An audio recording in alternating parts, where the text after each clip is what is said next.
So today we'll start with the topic of laws of refraction. हमारे reflection में भी कुछ लॉज हैं जिसके बेसिस पे आपके रिफ्लेक्शन के सारे रे डायग्राम गवर्न होते हैं. So whenever the light ray will propagate through an interface of the two different media, हमने अलग अलग मीडिया को डिफाइन किया था और हर मीडिया का एक रिफ्लेक्टिव इंडेक्स होता है. हर मीडिया के क्या होता है? Reflective index. तो जब भी लाइट आपके एक मीडिया से दूसरे मीडिया में जाएगी तो हमेशा लाइट की स्पीड चेंज हो जाएगी और लाइट की स्पीड चेंज होने की वजह से जो आपकी लाइट की रे है वो या तो टुवर्ड द नॉर्मल बेंड हो जाती है या फिर away from the normal bend होती है. तो उसके कुछ लॉज हैं. लॉ को अगर हम देखें so the first law of reflection, first law को समझते हैं. इस लॉ को समझने के लिए डायग्राम को देखो. डायग्राम क्या बोल रहे हैं कि अगर आपके पास एक इंसिडेंट रे आ रही है, आपके पास क्या आ रही है? एक इंसिडेंट रे आ रही है, ये रेड कलर की. ये इंसिडेंट रे जिस पॉइंट पे आके टकराई, जिस पॉइंट पे आके टकराएगी उस पॉइंट को तो आप नाम क्या दोगे? ये वाला पॉइंट ब्राउन वाला, इसको आप नाम दोगे पॉइंट ऑफ इंसिडेंस. इसको हम नाम क्या देंगे? Point of incidence. जो आपकी लाइट रे आई ये दो मीडिया के इंटरफेस पे आके जब पहुंची तो पॉइंट ऑफ इंसिडेंस पे टकराई.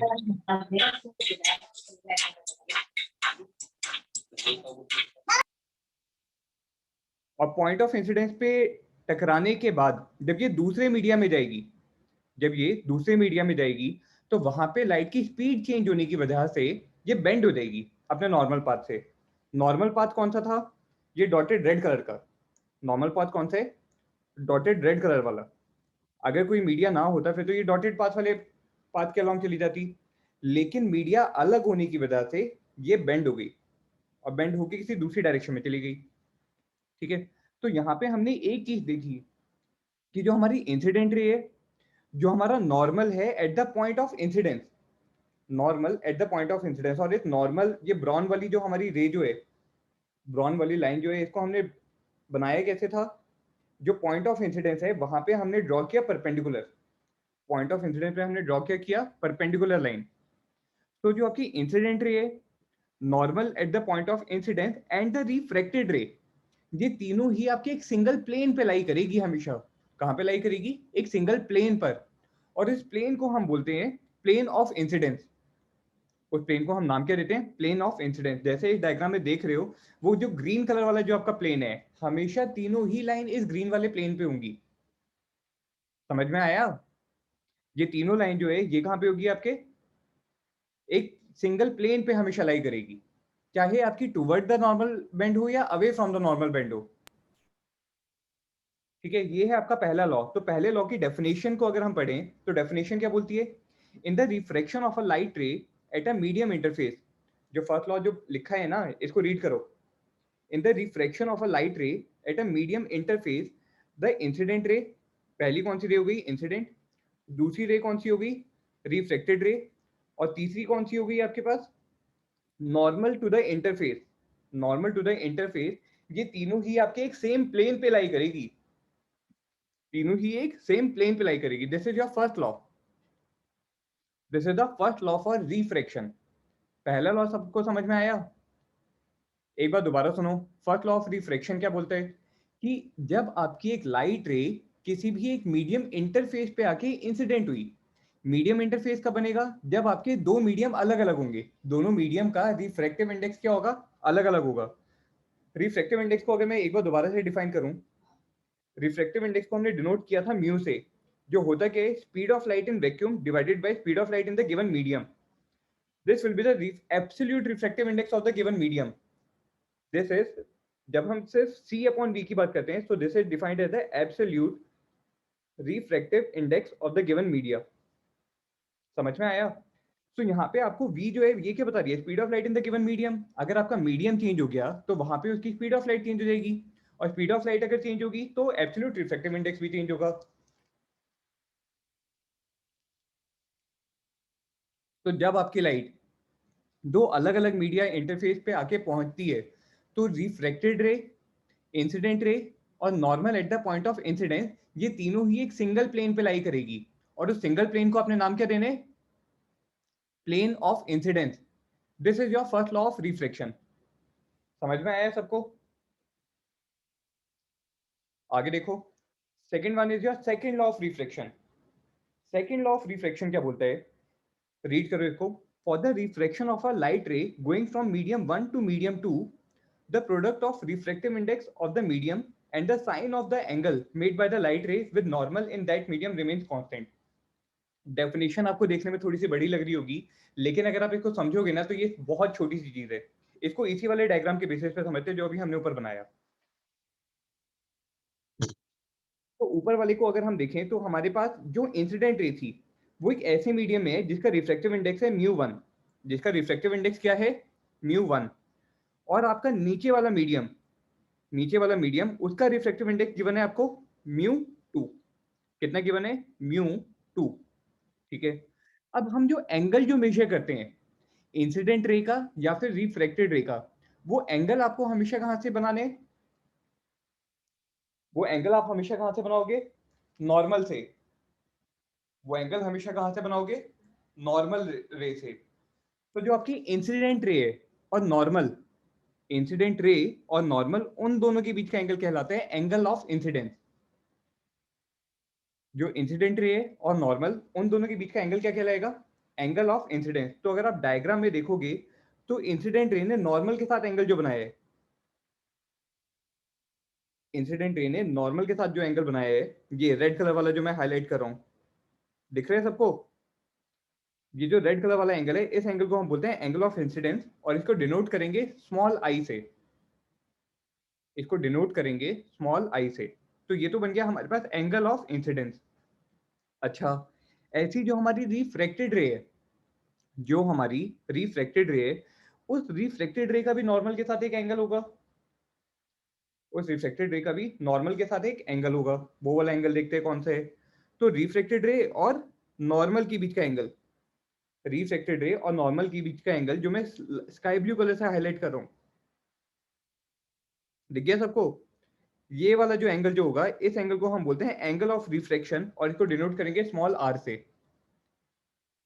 इसको डिनोट कैसे करेंगे, स्मॉल आर से। तो हमें ये पता चल गया कि एंगल ऑफ इंसिडेंस कैसे बनाने। दोबारा सब बोलो, एंगल ऑफ इंसिडेंस हमारा बनेगा इंसिडेंट रे और नॉर्मल के बीच का, इंसिडेंट रे और नॉर्मल के बीच का। और जो हमारा रिफ्लेक्टेड रे है, एंगल ऑफ रिफ्लेक्शन, वो बनेगा रिफ्लेक्टेड रे और नॉर्मल के बीच का, ठीक है। तो एंगल ऑफ इंसिडेंस समझ में आ गया हमें कैसे बनते हैं, एंगल ऑफ रिफ्लेक्शन समझ में आ गया। सेकेंड लॉ क्या बोलते हैं, वो सिर्फ और सिर्फ डायग्राम पे देखो, डायग्राम के अलावा और कहीं कंसंट्रेट नहीं करना है, डायग्राम पे कंसंट्रेट करो। तो सेकेंड लॉ क्या बोल रहे हैं कि इंसिडेंट रे जोन से मीडियम में आ रही थी, उस मीडियम का रिफ्लेक्टिव इंडेक्स लिखो सबसे पहले। किस मीडियम में आ रही है, जिस मीडियम में आ रही है उसका रिफ्लेक्टिव इंडेक्स कितना है μ1, उसका रिफ्लेक्टिव इंडेक्स कितना है μ1। इसको मल्टीप्लाई करो, किससे मल्टीप्लाई करोगे, sine of angle of incidence. जिस मीडियम में जो सी रे है उसने नॉर्मल के साथ एंगल जो बनाया, हम इंसिडेंट रे की बात कर रहे थे, तो इंसिडेंट रे जिस मीडियम में था उसका रिफ्लेक्टिव इंडेक्स था μ1, और उसको आपने मल्टीप्लाई किससे करना है, sine of the angle which the ray is making with the normal. तो μ1 इंटू साइन आई, ये वाली जो क्वांटिटी है ना, ये हमेशा क्या रहेगी, कांस्टेंट रहेगी। सिर्फ और सिर्फ सेकंड लॉ इतना बोलते हैं। समझ में आया सेकंड लॉ क्या बोल रहे हैं, दोबारा से समझो।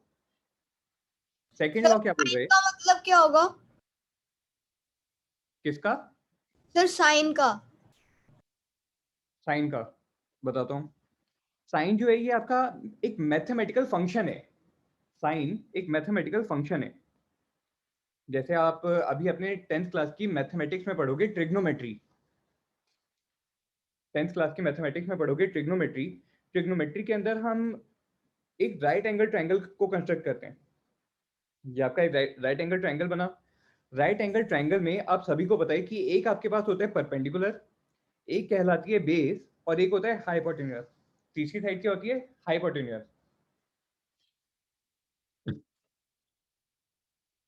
तो ट्रिग्नोमेट्री में आप किसी भी एक राइट एंगल ट्रायंगल की बात करो तो इसमें परपेंडिकुलर और बेस के बीच का एंगल जो है ये तो 90 डिग्री हो गया। ये तो क्या हो गया, 90 डिग्री। और एक एंगल आपका होगा जिसको हम डिनोट करते हैं थीटा से। ये एक एंगल है, 30 डिग्री का एंगल हो सकता है, 45 डिग्री, 60 डिग्री, कितना भी एंगल हो सकता है, ठीक है। तो आपके पास परपेंडिकुलर की कुछ साइज होगा, कुछ इसकी लेंथ होगी।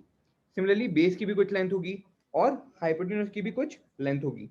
अगर मुझे परपेंडिकुलर, बेस और हाइपोटेन्यूज तीनों की अगर लेंथ पता है, तीनों की अगर हमें लेंथ पता है, तो उस केस में हम क्या बोलेंगे कि जब हम साइन थीटा की बात करेंगे, किसकी बात करेंगे, साइन थीटा की, तो साइन थीटा की वैल्यू जो आएगी वो आएगी परपेंडिकुलर अपॉन हाइपोटेन्यूज।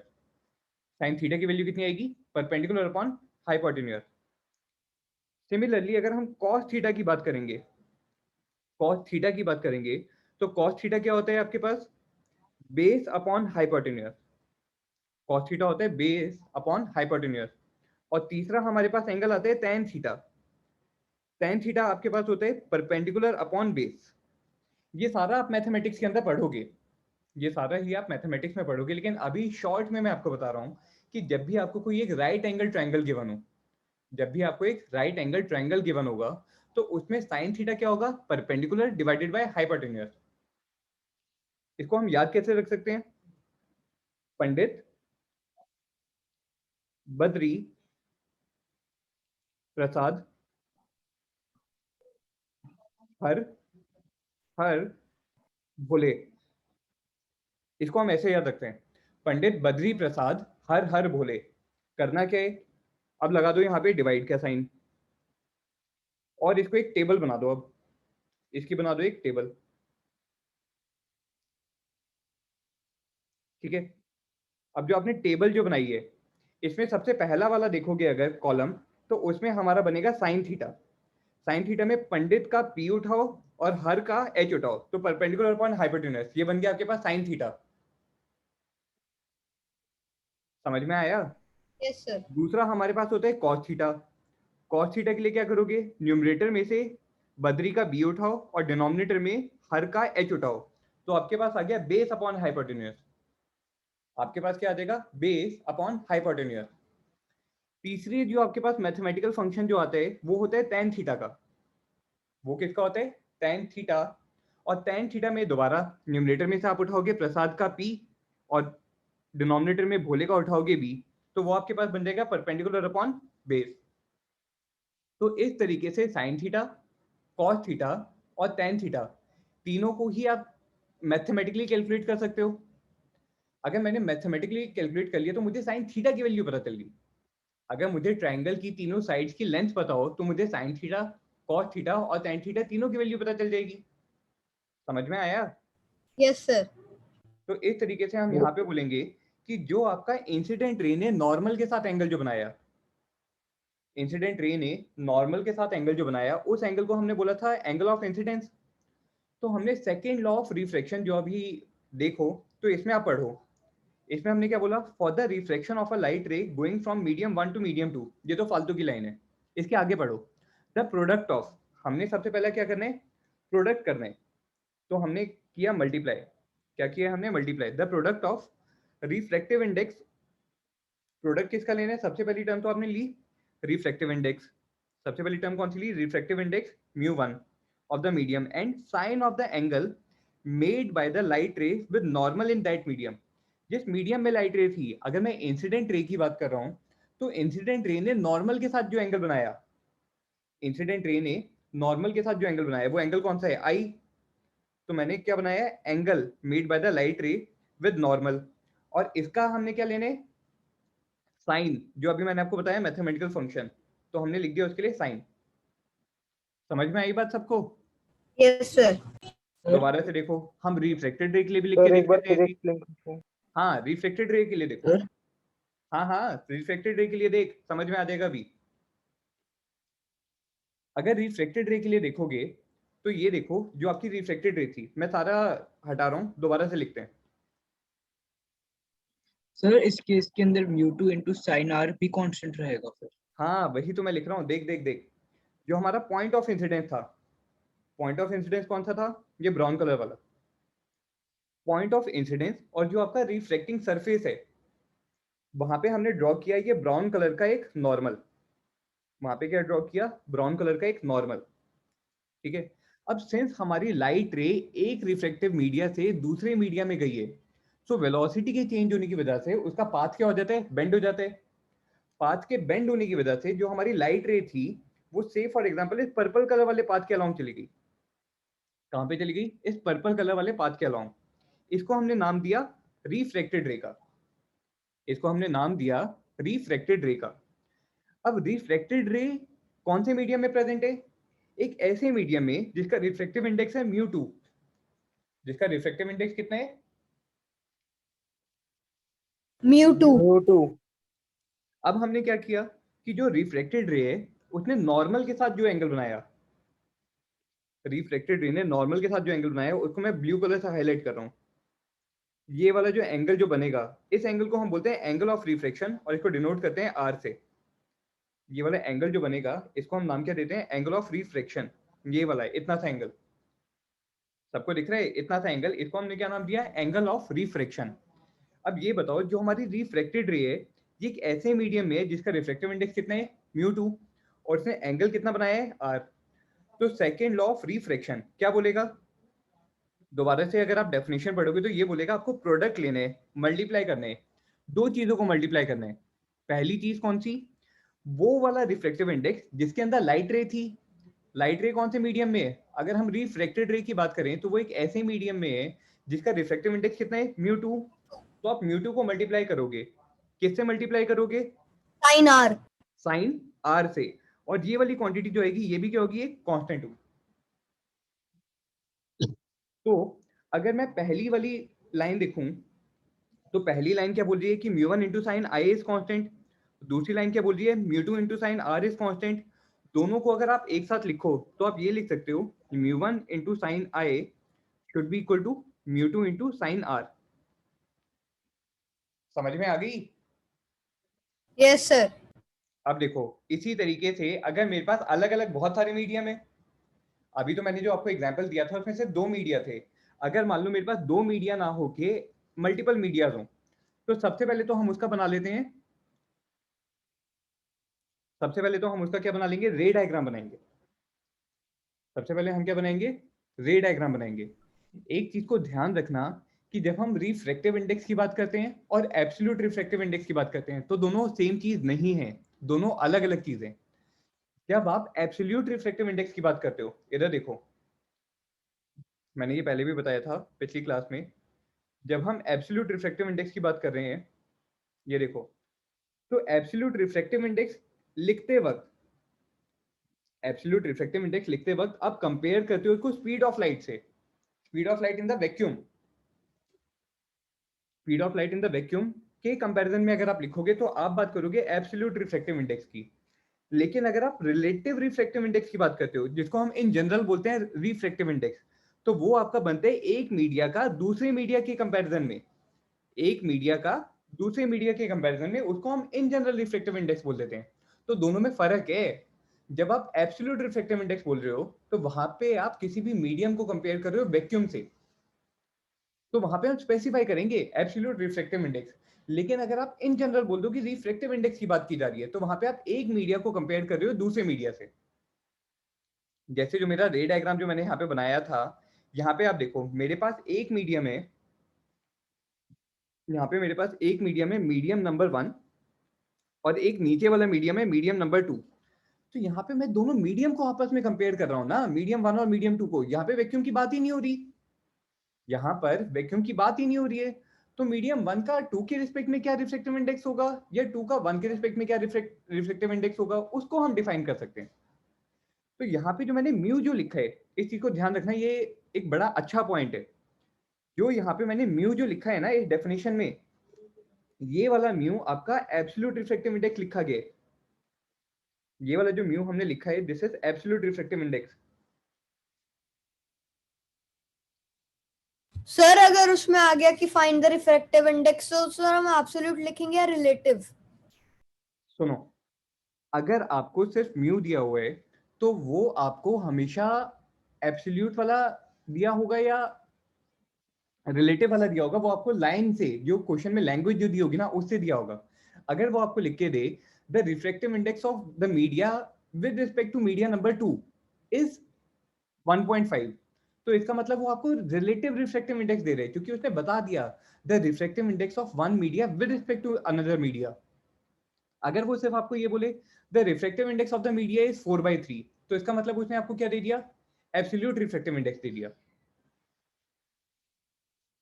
तो वो आपको है ना क्वेश्चन की लैंग्वेज से देखना पड़ेगा। अगर उसने डायग्राम में दिया, जैसे मैंने यहाँ पे डायग्राम बनाया हुआ है और डायग्राम में उसने μ1 इज इक्वल टू कोई भी वैल्यू दे दी, तो इसका मतलब उसने आपको एब्सोल्यूट रिफ्रैक्टिव इंडेक्स दिया। Okay sir. ठीक है, तो ये है आपका second law of refraction. This one is your second law of refraction. Sir पर इंसिडेंट वाले एंगल की इंसिडेंट एंगल की जो वैल्यू है वो तो कोई भी हो सकती है, तो वो μ1 से मल्टीप्लाई करके कांस्टेंट कैसे रहेगी? जो आपके किसी भी एंगल आई के कॉरस्पॉन्डिंगली साइन आई एक मैथमेटिकल वैल्यू देगा। कोई भी एक मैथमेटिकल वैल्यू आएगी, 2/3, 5/7, 20, कुछ भी आ सकती है। वो जो वैल्यू जो आएगी, जब आप उसको μ1 से मल्टीप्लाई करोगे, तो ये वैल्यू हमेशा कुछ इस तरीके से होगी कि this will be equal to μ2 into sin r। This value will always be equal to μ2 into sin r। इसका मतलब क्या है कि अगर आप एंगल ऑफ इंसिडेंस आई को अगर आप चेंज करते हो, अगर आप एंगल ऑफ इंसिडेंस आई को चेंज करते हो, इधर इधर देखो, अगर आप आई को चेंज करते हो, सिंस μ1 जो है ये तो कांस्टेंट रहेगा, आई को चेंज करने के साथ साथ साइन आई चेंज होगा, और जैसे जैसे साइन आई की वैल्यू चेंज होगी, μ1 into sin आई चेंज हो गया। मतलब आपका जो लेफ्ट हैंड साइड है उसकी वैल्यू चेंज हो गई। अब राइट हैंड साइड को देखो, तो राइट हैंड साइड में μ2, ये तो बोलेगा कि मैं तो भैया कांस्टेंट हूं, मैं तो अपना मीडियम था, मैं तो कांस्टेंट रहने वाला हूं। तो चेंज किसको होना पड़ेगा? आर को, एंगल ऑफ रिफ्लेक्शन को। और ये चीज तो हमने वैसे भी देखी थी कि जब एक लाइट रे एक मीडियम से दूसरे मीडियम में जाती है, जब एक लाइट रे एक मीडियम से दूसरे मीडियम में जाती है, so it will bend toward the normal और इट में bend away from the normal. ये चीज तो हमने बोली थी, लेकिन कितना बेंड करेगी वो इस चीज के ऊपर डिपेंड करेगा। वो कितना बेंड करेगी वो इस चीज के ऊपर डिपेंड करेगा। नहीं आई बात समझ में? जैसे देखो, एक एग्जांपल लो। मैंने बोला कि आपके पास एक इंटरफेस है, इंटरफेस के ऊपर एक मीडिया है जिसका रिफ्रैक्टिव इंडेक्स है μ1 और दूसरा मीडिया है जिसका रिफ्रैक्टिव इंडेक्स है μ2। आपने बोला कि ठीक है जी, एक हमारी लाइट रे आ रही है इस तरीके से, लाइट रे जिस पॉइंट पे इंसिडेंस हुई उस पॉइंट को हमने नाम दिया पॉइंट ऑफ इंसिडेंस।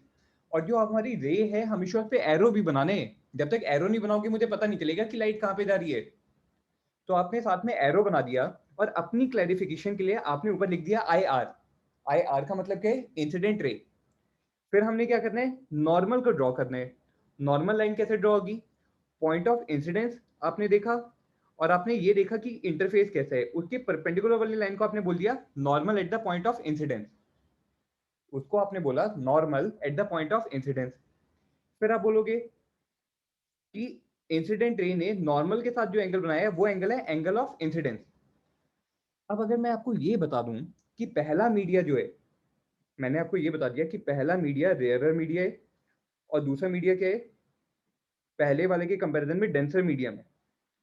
पहले वाले के कंपैरिजन में क्या है? Denser medium. So when the light ray is going from rarer to denser medium, when the light It will ray, bend towards normal. हाँ, when the light ray is going from rarer to denser medium, so it will bend toward the normal। इसका मतलब क्या है? अगर दूसरा medium कोई ना रहा होता तो लाइट रे ऐसे रेड कलर वाले पाथ में सीधी सीधी चली जाती, यस सर। क्योंकि कोई दूसरा मीडियम है ही नहीं। लेकिन दूसरा मीडियम प्रेजेंट था और वो दूसरा मीडियम पहले के कंपैरिजन में क्या है? डेंसर मीडियम है। पहले के कंपैरिजन में क्या है? Denser medium, so it will bend toward the normal. तो ये इस तरह बेंड हो गई और ये आपकी बन गई रिफ्लेक्टेड रे नंबर 1। इस रिफ्लेक्टेड रे ने नॉर्मल के साथ जो एंगल बनाया है वो एंगल क्या बनेगा? Angle of reflection. उसको मैं R1 से डिनोट कर रहा हूँ, उसको मैं डिनोट कर रहा हूँ R1 से। अब मुझे ये बताओ, अगर इन्हीं दोनों मीडिया के बीच में, इन्हीं दोनों मीडिया के बीच में मेरी इंसिडेंट रे एक ऐसी आ रही है, ये वाली, इस इंसिडेंट, ये वाली मेरी है इंसिडेंट रे नंबर 2। इस इंसिडेंट रे नंबर 2 का नॉर्मल के साथ जो एंगल है वो एंगल क्या है? I2। वो एंगल क्या है? I2। अब अगर मेरा एंगल ऑफ इंसिडेंस चेंज हो गया तो मुझे ये बताओ, एंगल ऑफ रिफ्लेक्शन क्या सेम रहेगा या चेंज हो जाएगा? चेंज हो जाएगा। चेंज होना पड़ेगा भैया। क्यों चेंज होना पड़ेगा? क्योंकि सेकेंड लॉ ऑफ रिफ्लेक्शन क्या बोल रहे हैं? फिर से समझो, सेकेंड लॉ ऑफ रिफ्लेक्शन ने क्या बोला कि अगर आप पहले तो ये देखो कि कौन सी रे आ रही है, किस मीडियम में आ रही है। मैं इंसिडेंट रे नंबर 1 की बात कर रहा हूँ, जो मैंने रेड कलर से लिखा है उसका एंगल है I1, तो मैंने देखा कि वो एक ऐसे मीडियम में आ रही है जिसका रिफ्रैक्टिव इंडेक्स है μ1 और इसने एंगल कितना बनाया sin I1, so this should be equal to कौन से मीडियम में गई, μ2 वाले मीडियम में, और जिस मीडियम में गई वहां पे रिफ्रैक्टेड रे ने कितना एंगल बनाया है R1, तो मैंने उसको लिखा sin R1। अब तुम में से किसी ने लाइट की डायरेक्शन को चेंज कर दिया, मतलब तुमने क्या कर दिया, एक तरीके से I1 की वैल्यू को चेंज कर दिया, लेकिन अब जो दूसरी इंसिडेंट रे जो आ रही है IR नंबर 2, इंसिडेंट रे 2, तुमने उसके बारे में जब बात की तो तुमने बोला ये कौन से मीडियम में आ रही है, एक ऐसे मीडियम में आ रही है जिसका रिफ्लेक्टिव इंडेक्स है μ2, इसको आप मल्टीप्लाई कैसे करोगे, sine of angle of incidence I2। अब जैसे ही आपने इस वाली वैल्यू को चेंज कर दिया तो ये क्या बोलेगा कि यार मेरे को तो I1 था, आपने चेंज करके कितना कर दिया, I2 कर दिया, तो रिफ्रैक्टेड रे का एंगल जो है वो भी क्या हो जाएगा, चेंज हो जाएगा, और चेंज होके कितना हो जाएगा R2, चेंज होके कितना हो जाएगा R2। पर तो हमने आपको टू साइन I2, सो तो वो μ1 नहीं होना चाहिए। हाँ sorry, this one will be μ1, μ1 into sin I2 should be equal to μ2 into sin R2, और sin R2 जो है ये आपका बनेगा कुछ यहाँ पे, sir angle of incidence equal होता है एंगल ऑफ रिफ्रैक्शन के? क्या बोल रहे हो? Sir angle of incidence angle of refraction के इक्वल होता है? नहीं, ये है रिफ्लेक्शन का लॉ, रिफ्लेक्शन अलग है, रिफ्रैक्शन अलग है। जब आप रिफ्लेक्शन की बात करते हो तो वहां पे angle of incidence is equal to angle of reflection, यहाँ पे हम बात कर रहे हैं रिफ्रैक्शन की, यहाँ पे हम बात कर रहे हैं Okay, रिफ्रैक्शन sir. की। तो रिफ्रैक्शन के केस में देखो ना, यहाँ पे आपने μ1 और μ2 से मल्टीप्लाई कर दिया, तो I2 और R2 कभी बराबर हो ही नहीं सकते, I1 और R1 कभी बराबर हो ही नहीं सकते, क्योंकि μ1 और μ2 की वैल्यूज अलग अलग हैं, ओके क्योंकि हमारे पास μ1 और μ2 की वैल्यूज अलग अलग हैं, इसलिए कभी भी I1 और R1 दोनों आपस में बराबर नहीं होंगे, तो angle of incidence is not equal to angle of reflection. Okay sir. ठीक है, तो जो हमारी रिफ्रैक्टेड रे नंबर 2 है उसने नॉर्मल के साथ जो एंगल बनाया है उस एंगल को हमने क्या लिखा R2, उस एंगल को क्या लिखा R2। समझ में आया हमने सेकंड लॉ ऑफ रिफ्रैक्शन कैसे लिखा है? Yes sir. इसको हम एक दूसरे नाम से भी जानते हैं जिसका नाम है स्नेल्स लॉ, स्नेल्स लॉ।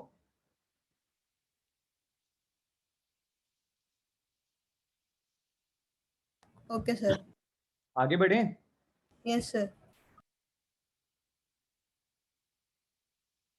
तो सेकेंड लॉ ऑफ रिफ्लेक्शन को जब हम देख रहे थे तो अभी यहाँ पे अगर आप ये वाला डायग्राम भी देखोगे तो इस डायग्राम में आपके पास सिर्फ दो ही मीडियाज हैं, एक मीडिया ऊपर वाला और दूसरा ये ग्रीन कलर का जो मैं बना रहा हूँ, एक ये ग्रीन कलर वाला मीडिया है और इसके ऊपर कौन सा मीडिया है, एक दूसरा जो मैं पिंक कलर से बना रहा हूँ। तो जब दो मीडिया थे तो आपने इस तरीके से लिख लिया जो मैंने ऑलरेडी आपको लिख के दिया है। मान लो अगर दो मीडिया ना होके इस तरीके से मल्टीपल मीडियाज हैं तो हम कैसे लिखेंगे, उसके लिए सबसे पहले आप बनाओगे एक रे डायग्राम, सबसे पहले हम क्या बनाएंगे, एक रे डायग्राम बनाएंगे। तो रे डायग्राम को ध्यान से समझना है जैसे मैं बना रहा हूं, देखो एक ही आई आपके पास इंसिडेंट रे, इस तरीके से आपके पास क्या आई, एक इंसिडेंट रे आई है, और हम इस इंसिडेंट रे को आगे भी बढ़ा देते हैं कि ये कुछ इस डायरेक्शन में जाएगी।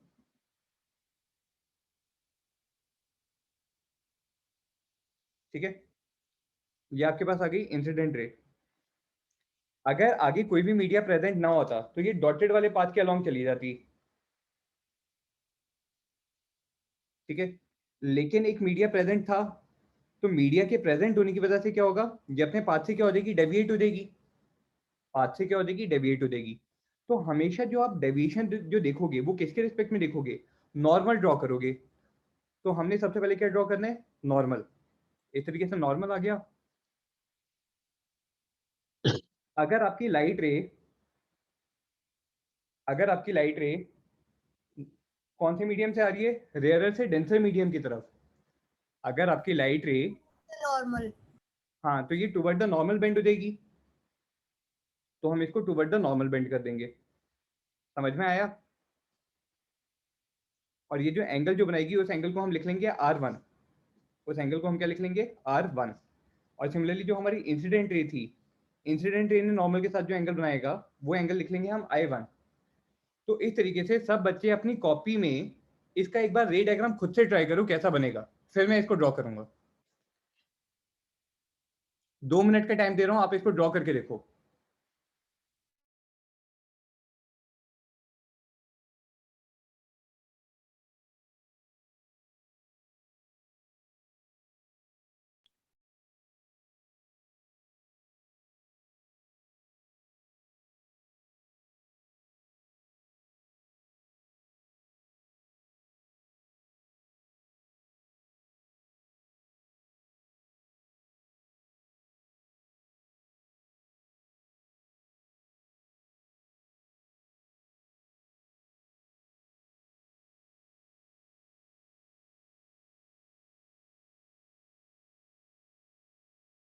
सर बना लिया।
चलो मैं ड्रॉ कर रहा हूं और बच्चे खुद अपना चेक कर लेना कैसा बनाया है किसने। तो मैं पहले ये मान के चल रहा हूं, मैं एज्यूम कर रहा हूं कि जो मेरा इंसिडेंट मीडिया जो था वो इंसिडेंट मीडिया क्या है, रेयरर है। और जो पहला मीडिया जो है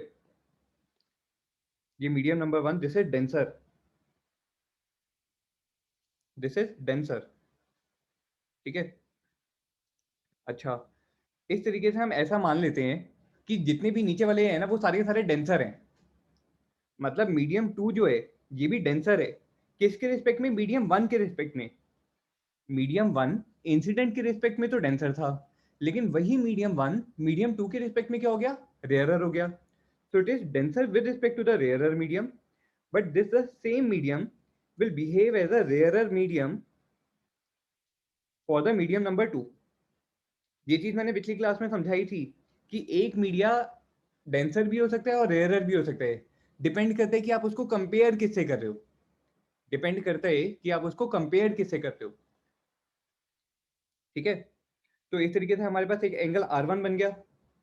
अब ये बताओ, अगर मैं अगले पॉइंट ऑफ इंसिडेंस पे भी एक नॉर्मल ड्रॉ करूं, तो ये नॉर्मल मैंने ड्रॉ कर दिया। सर इट अब विल हाँ, टुवर्ड्स बोलिए।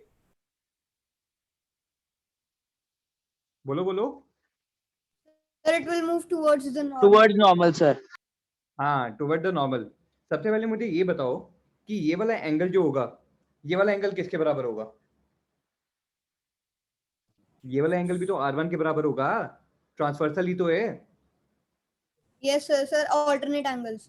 ऑल्टरनेट एंगल हो गए। दो पैरेलल रेस के बीच में एक ट्रांसवर्सल अगर आपने ड्रॉ किया तो ऑल्टरनेट एंगल क्या हो जाएंगे? इक्वल हो जाएंगे।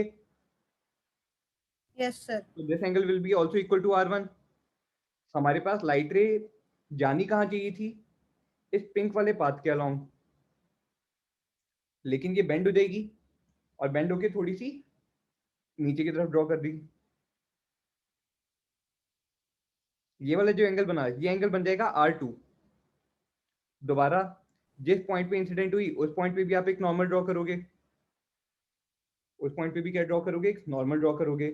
फिर आप बोलोगे अब जो मेरी रेट, इक्वल टू R2। हाँ ये वाला एंगल भी क्या हो जाएगा? R2। अगर रे ना रही होती तो ये डॉटेड पर्पल वाले पाथ के अलोंग चली जाती, लेकिन मीडिया चेंज होने की वजह से फिर इसने अपने पाथ को क्या कर दिया? चेंज कर दिया। अब जो एंगल जो बनेगा वो एंगल बन गया R3। फिर आप नीचे क्या ड्रॉ करोगे? एक नॉर्मल को ड्रॉ करोगे। और नॉर्मल को ड्रॉ करने के बाद दोबारा से इस वाले एंगल को देखोगे तो ये वाला एंगल किसके बराबर होगा, R3 के बराबर। अगर कोई नीचे वाला मीडिया ना रहा होता तो ये डॉटेड पर्पल के अलोंग चली जाती। सिमिलरली पहले वाली पिंक वाली को भी हम ड्रॉ कर देते हैं, तो वो कुछ इस तरीके से ड्रॉ होती। और फाइनली जो हमारी ग्रीन वाली रे जो है,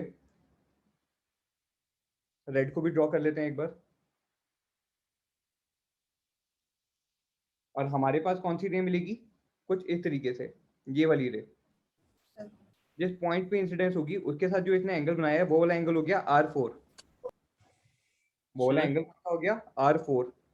फिर आप एक नॉर्मल ड्रॉ करोगे और फाइनली आप अपनी एक रे निकाल दोगे बाहर।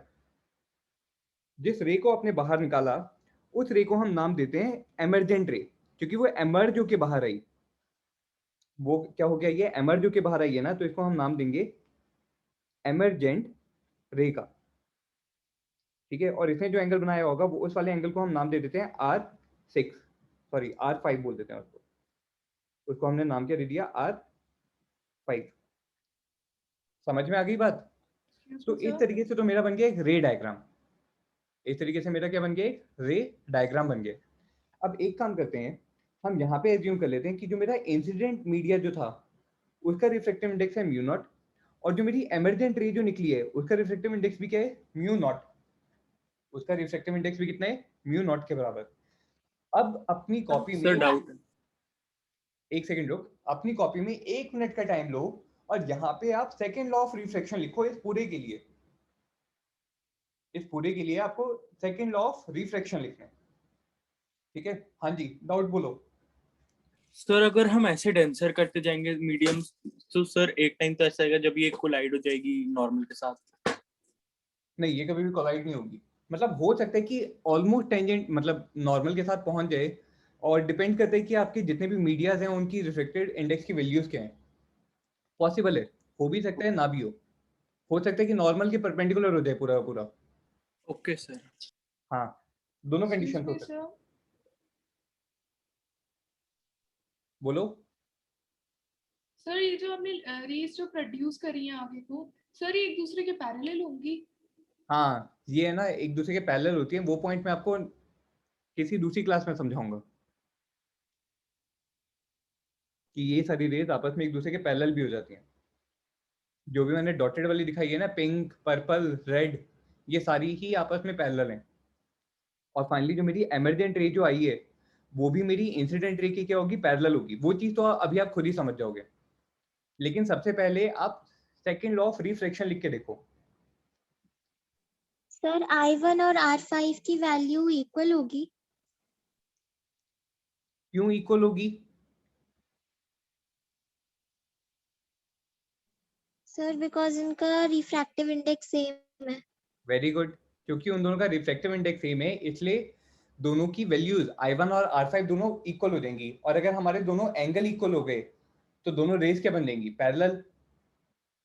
इसलिए एमर्जेंट रे और इंसिडेंट रे दोनों आपस में क्या हो जाएंगी, पैरेलल हो जाएंगी।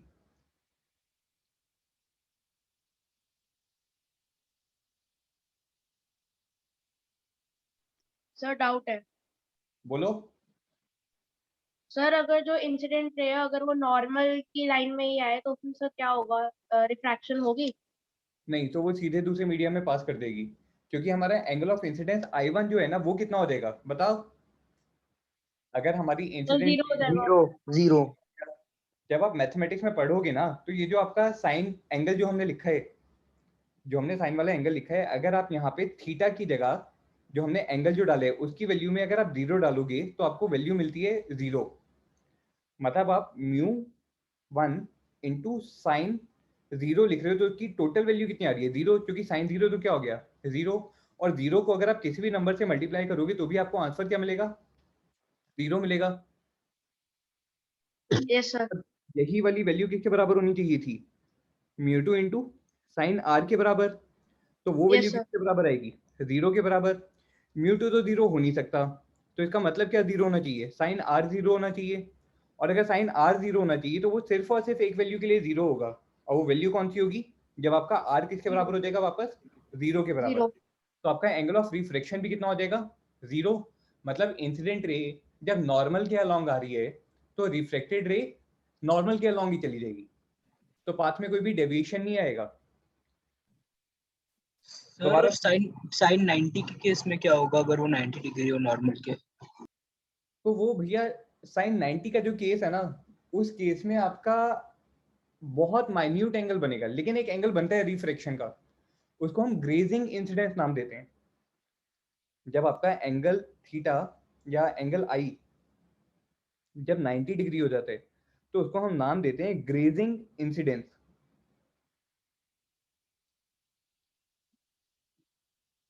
ग्रेज करना समझ में आता है ना? जैसे हमारे कोई भी जो एनिमल्स जो होते हैं, जैसे काऊ की अगर आप बात करोगे तो वो घास खाती है जो जमीन पे पार्क में जो लगी हुई होती है, तो वो पूरी रूट से नहीं खाती, लेकिन जो जमीन के बाहर की जो घास है सिर्फ उसको खाती है, उसको हम बोलते हैं ग्रेजिंग। तो दिस इज ग्रेजिंग इंसिडेंस। जब आपका एंगल क्या हो गया 90 डिग्री, तो वो आपके इंटरफेस के लगभग टच करते हुए आ रही है। Okay sir. किसको नहीं समझ में आया हाथ खड़ा करो।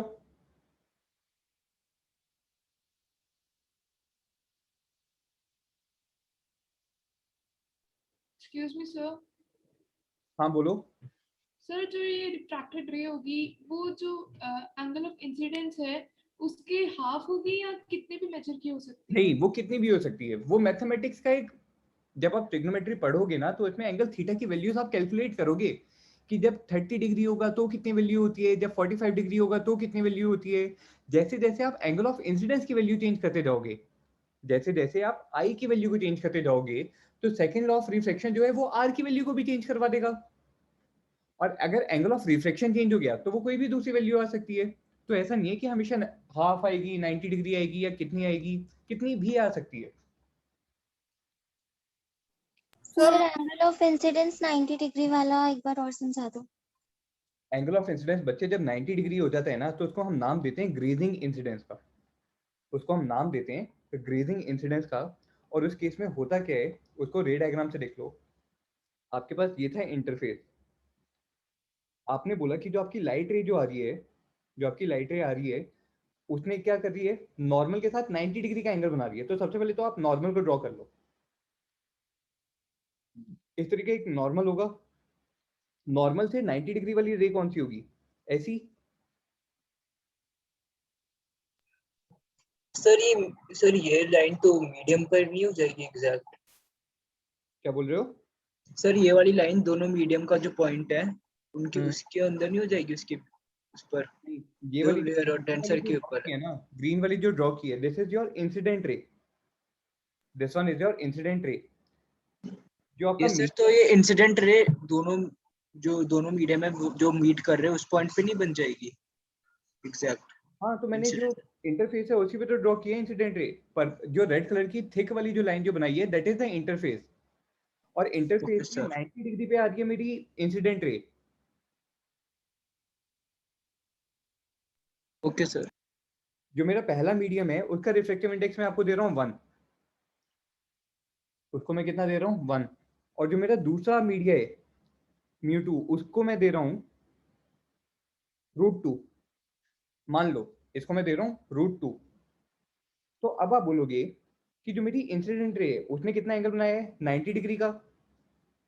और मान लो जस्ट फॉर योर सेक मैं ऐसा मान रहा हूँ कि जो मेरी रिफ्लेक्टेड रे जो जा रही है वो इस ब्लू कलर वाले पाथ के अलोंग जा रही है, और उसने जो एंगल बनाया है वो एंगल बनाया है आर। उसने एंगल ऑफ रिफ्लेक्शन कितना बनाया है, आर के बराबर। तो हम एक काम करते हैं, हम यहाँ पे भी लिखते हैं second law of reflection. Second law of reflection कैसे लिखा जाएगा, आप बोलोगे कि आप दो क्वांटिटीज को मल्टीप्लाई करोगे। कौन कौन सी क्वांटिटीज, सबसे पहले तो इंसिडेंट रे जिस मीडियम में थी μ1 multiplied by sine of angle of incidence I. इसको हम किसके बराबर रखेंगे, रिफ्लेक्टेड रे वाले के बराबर। रिफ्लेक्टेड रे जिस मीडियम में है उसका रिफ्लेक्टिव इंडेक्स कितना है μ2, और इसको आप मल्टीप्लाई करोगे साइन ऑफ आर से, साइन ऑफ आर से। अब वैल्यूज डालो जो मैंने आपको वैल्यूज दी हैं।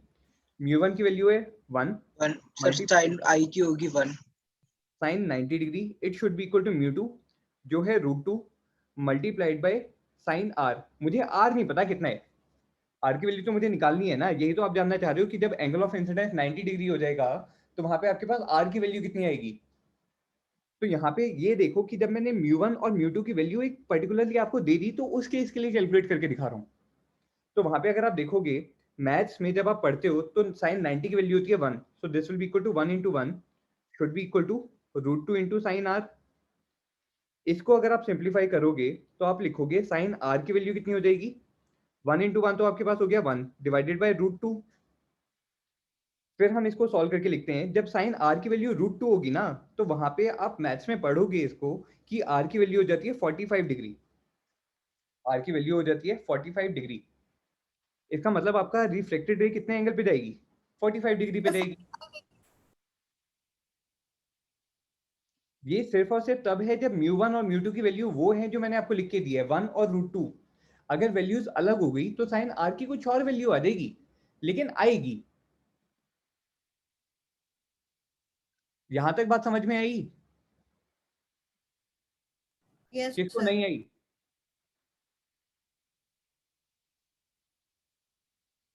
सबको आ गई? आगे यस देखो सर। फिर हम इस वाले के लिए सेकेंड लॉ ऑफ रिफ्रैक्शन लिख रहे थे, लिख के दिखाओ सेकेंड लॉ ऑफ रिफ्रैक्शन।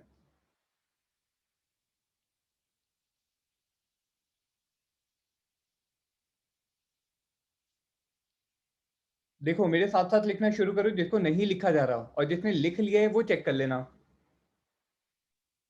हम लिखना शुरू करेंगे, कहाँ से लिखना? सर एक डाउट है।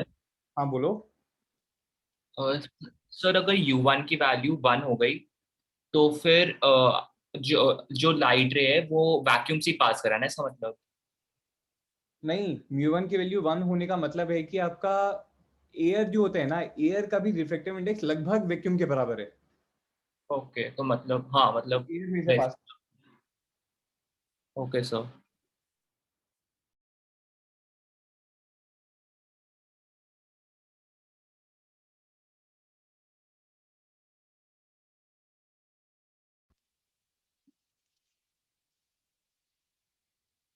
हाँ जी, लिखना शुरू करते हैं। सबसे पहले हम देखेंगे इंसिडेंट रे को। इंसिडेंट रे जिस मीडियम में आ रही है उस मीडियम का रिफ्रैक्टिव इंडेक्स क्या है, μ0। तो सबसे पहले क्या लिखोगे आप, μ0 मल्टीप्लाइड बाय, किससे मल्टीप्लाई करोगे इसको? साइन साइन है। I. Sine I1। Sine I1। हाँ sine I1 it should be equal to, अब देखो पिंक वाली रे को, पिंक वाली रे को देखोगे तो वो जिस मीडियम में गई है वो है मीडियम नंबर 1 और का refractive index U1 sine R1। μ1 into sine into R1। अच्छा ये तो हमने लिखा एक, ये जो हमने लिखा है ना, इसको मैं पूरे को उठा के रख देता हूँ यहाँ पर।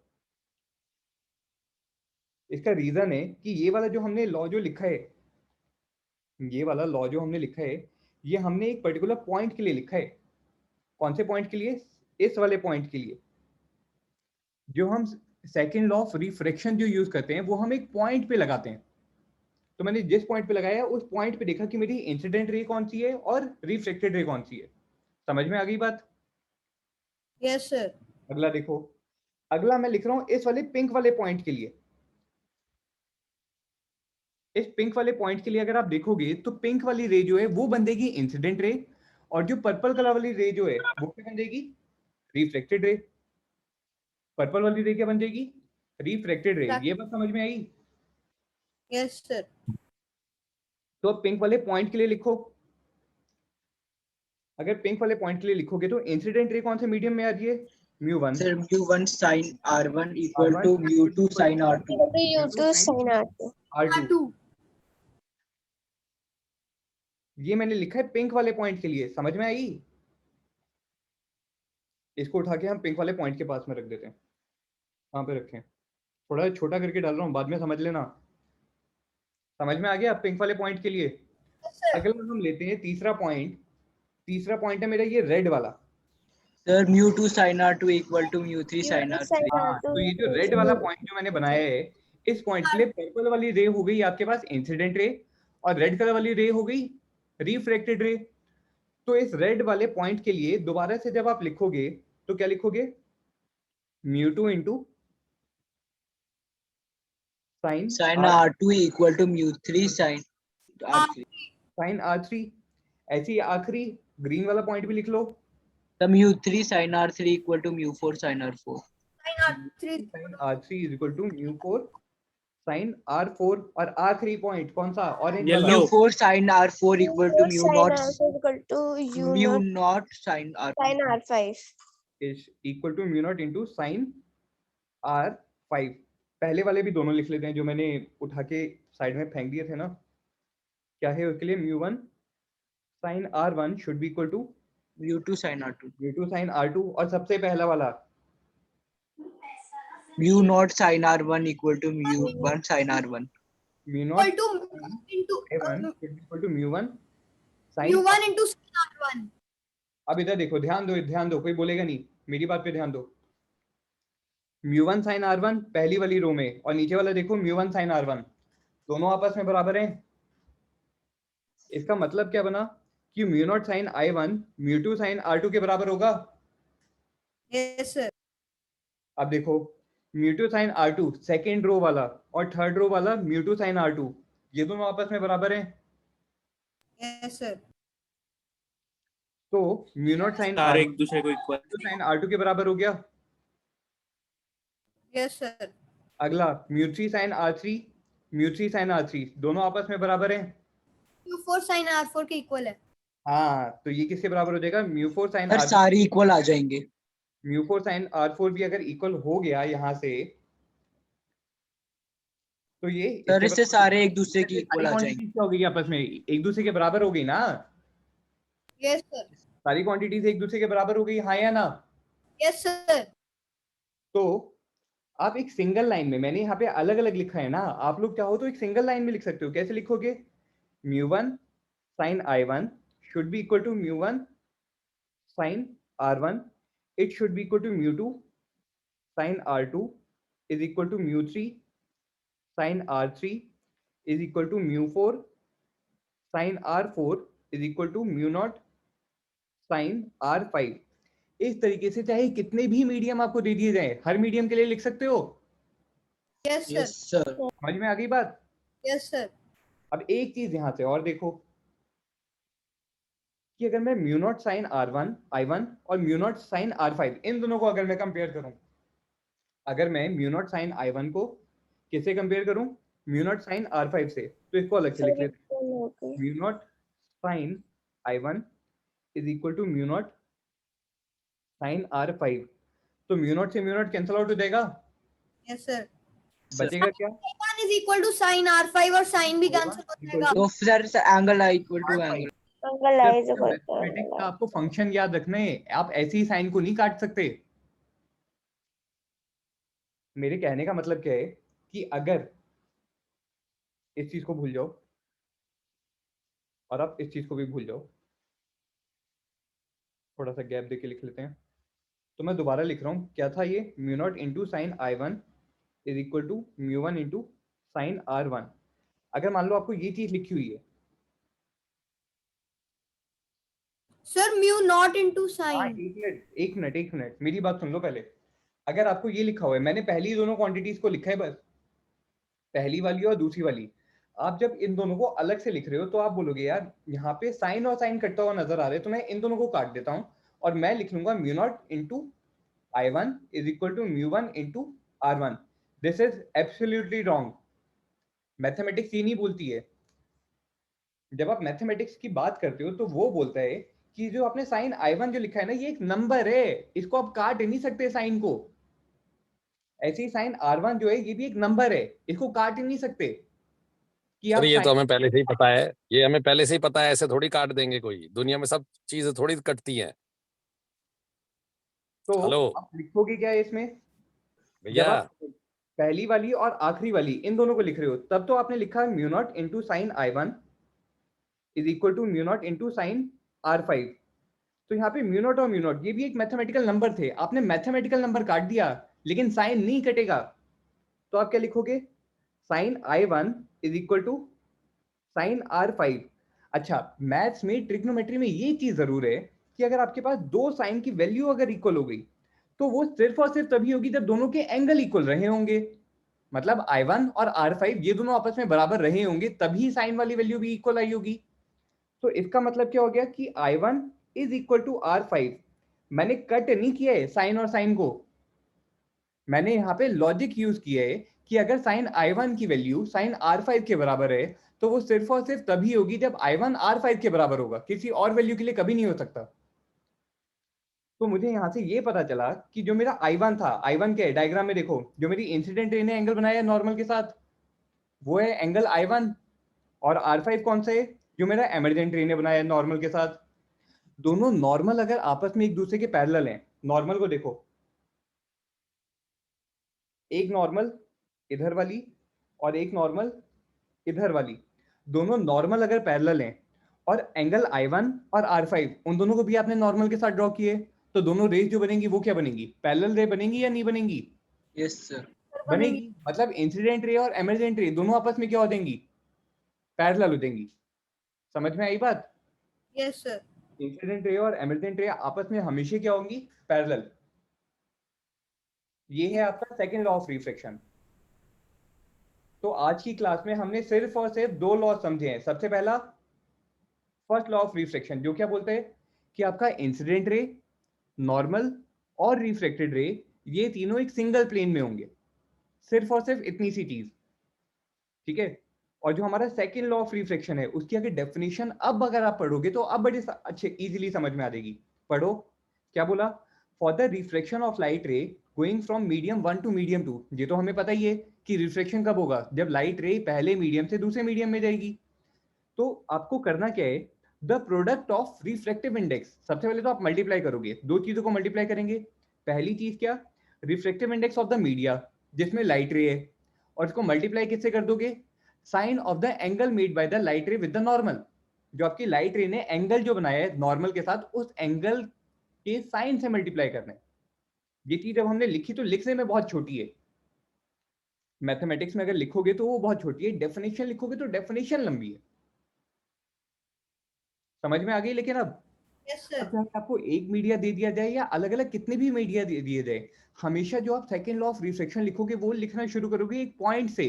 जैसे मैंने यहाँ पे बोला, सबसे पहले आपने ग्रीन वाले पॉइंट के लिए लिखा, फिर लिखा पिंक वाले पॉइंट के लिए, फिर लिखा रेड वाले पॉइंट के लिए, फिर ग्रीन वाला, और आखिरी में ऑरेंज वाला।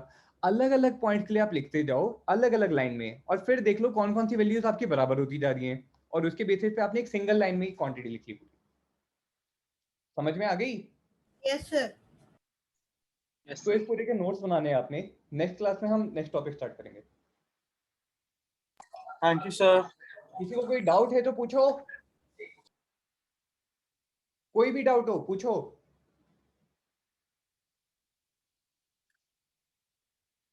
भैया किसी को तो कोई डाउट होगा, छोटा बड़ा कैसा भी, कोई भी डाउट हो पूछो। सर बोल। सर यहाँ पे आपने sine I1 is equal to sine R2, sir इसमें आपने R1 is equal to R2 लिख दिया, सर ये होना तो नहीं चाहिए सर। कहाँ लिखा सर है मतलब सर मतलब साइन 35 और साइन 45 की वैल्यू सेम होती है ना? नहीं, कभी नहीं होती। सर होती है ना सर। साइन 35 को 45 प्लस 90 लिख के सर वो फिर साइन ए को cos b plus minus sir वो लगा के। कभी नहीं होगी। साइन की वैल्यू 1 से लेके जब आप 90 डिग्री तक जाते हो हर पॉइंट पे चेंज होती है। सर मैं 135 बोल रहा हूँ। अच्छा 135 बोल रहे हैं, हाँ सॉरी, साइन 135 और साइन 45, हाँ दोनों की वैल्यूज इक्वल होंगी। ये सर तो उस हिसाब से तो sir I1 is not sir मतलब R2 के इक्वल नहीं होना चाहिए। एक बात बता, 135 डिग्री का मतलब क्या है? ये रहा मेरा डायग्राम।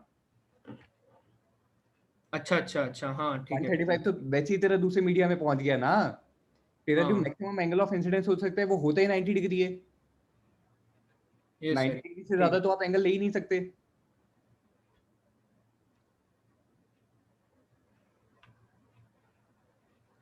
आई ओके समझ में? Yes sir yes sir. हाँ, और कोई डाउट?